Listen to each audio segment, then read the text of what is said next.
السلام عليكم ورحمة الله وبركاته متابعينا الأعزاء، أتمنى تكونوا بخير وعلى خير. اليوم بغيت نهضر لكم على خبر اهتمام مغربي جدي بدرونات الوينغ لونغ 10 بي، وكتعتبر أحدث درون من عائلة الوينغ لونغ اللي كيمتلك منها المغرب الوينغ لونغ واحد والوينغ لونغ جوج، واللي كيميزها أنها بمحرك نفاث وليس مروحي مثل سابقتها.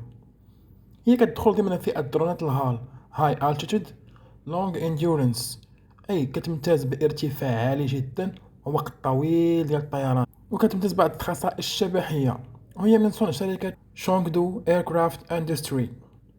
تم تصميمها من أجل مهام الضربات الجوية الدقيقة والاستطلاع، وكيبلغ الطول ديالها 14 متر، أما المسافة بين الجناحين كتوصل ل 20 متر، وكيوصل وزنها الإجمالي ل 4500 كيلوغرام، والسرعة القصوى ديالها ل 620 كيلومتر في الساعة.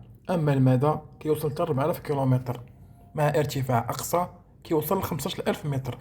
كيمتاز الدرون بقدرات عالية، وفيه كاميرات عالية الدقة والتصوير بالفيديو، وقدرات مراقبة لمدة 20 ساعة، ويمكن لها حمل صواريخ وذخائر دقيقة، والقدرة على التحليق على الارتفاعات العالية والعمل في جميع الأحوال الجوية.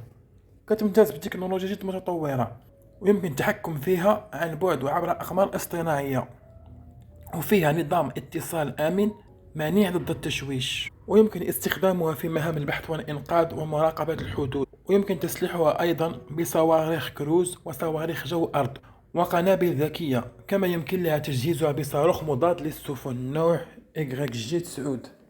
امتلاك هذا الجيل الجديد من الدرونات غادي يعطي المغرب قدرات جديدة في هذا المجال، ويعتبر المغرب رائد عربيا في امتلاك الدرونات، بحيث أول درون امتلكه المغرب كان سنة 1988 بدرون سكاي آي.